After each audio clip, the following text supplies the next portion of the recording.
नमस्कार, मैं योगेश, प्राकृतिक चिकित्सक। आइए जानते हैं रोगों के कारण और रोगों से कैसे बचा जाए।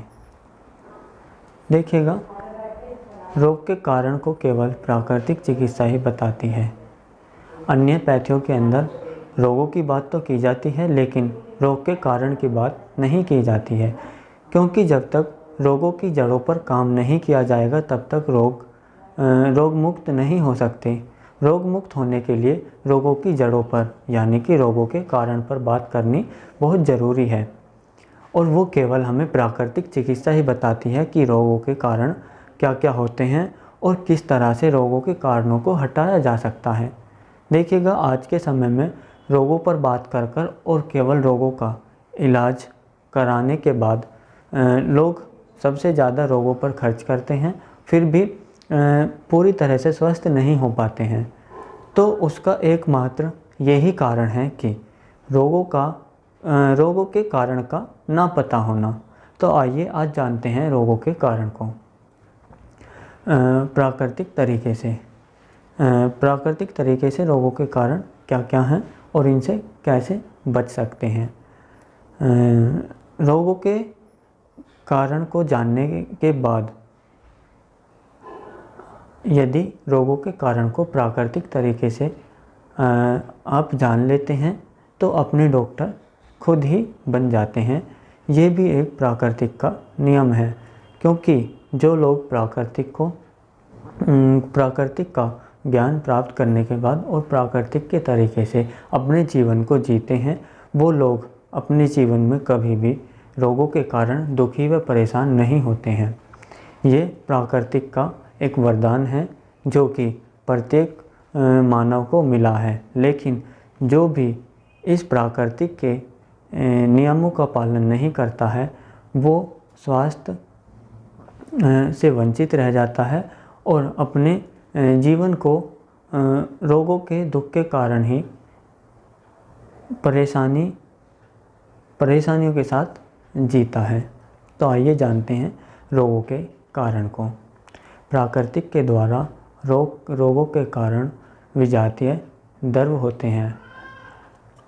विजातीय द्रव्य क्या होता है? विजातीय द्रव्य होते हैं टॉक्सिन्स, जो कि शरीर के अंदर एक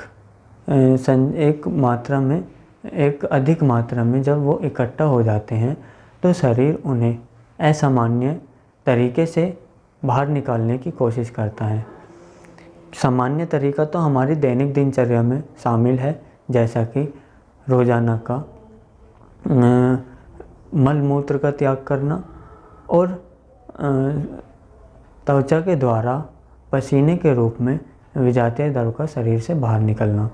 लेकिन इसके अलावा जब दैनिक दिनचर्या में कोई अड़चन आती है या विजातीय द्रव्य ठीक प्रकार से शरीर से बाहर नहीं निकल पाते हैं, तब वो धीरे धीरे इकट्ठा होकर एक अधिक मात्रा में शरीर के अंदर संचित हो जाते हैं और उसी के कारण फिर शरीर उसको असाधारण तरीके से बाहर निकालने की कोशिश करता है, जैसा कि बुखार के रूप में, दस्त के रूप में, उल्टी के रूप में, फुंसी फोड़े के रूप में और जुकाम के रूप में।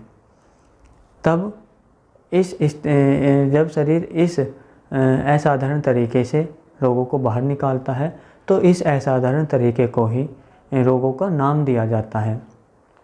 ये ही रोग कहलाते हैं।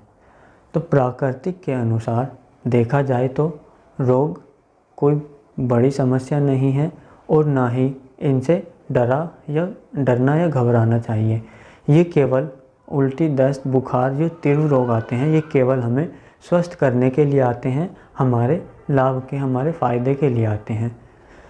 तो इन्हें प्राकृतिक तरीके से ही बाहर निकालना चाहिए। तो जो भी लोग इस वीडियो को देख रहे हैं और विजातीय द्रव्य टॉक्सिन्स को समझते हैं, जानते हैं, देखिएगा ये ही एक समझने वाली बात है। यदि इसको समझ जाते हैं तो रोगों के कारण अपने जीवन में कभी भी दुखी नहीं होंगे। इस छोटी सी वीडियो के अंदर सारी बातें तो नहीं समझाई जा सकती, लेकिन रोग क्या है और रोगों के कारण को अभी हमने इसमें जाना। और जो भी लोग ऐसे हैं जो अपने स्वास्थ्य को लेकर बहुत ज़्यादा परेशान हैं और काफ़ी इलाज भी करा चुके हैं लेकिन स्वस्थ नहीं हो पा रहे हैं, वो एक बार अपने आसपास किसी प्राकृतिक चिकित्सक से परामर्श लीजिएगा या फिर आप हमसे भी संपर्क कर सकते हैं ताकि आप भी स्वास्थ्य का लाभ उठा सकें। हमसे संपर्क करने के लिए वीडियो के नीचे एक नंबर आ रहा होगा, उस पर आप कॉल करके अपने रोगों को विस्तार से बताकर और अपना इलाज करा सकते हैं। धन्यवाद।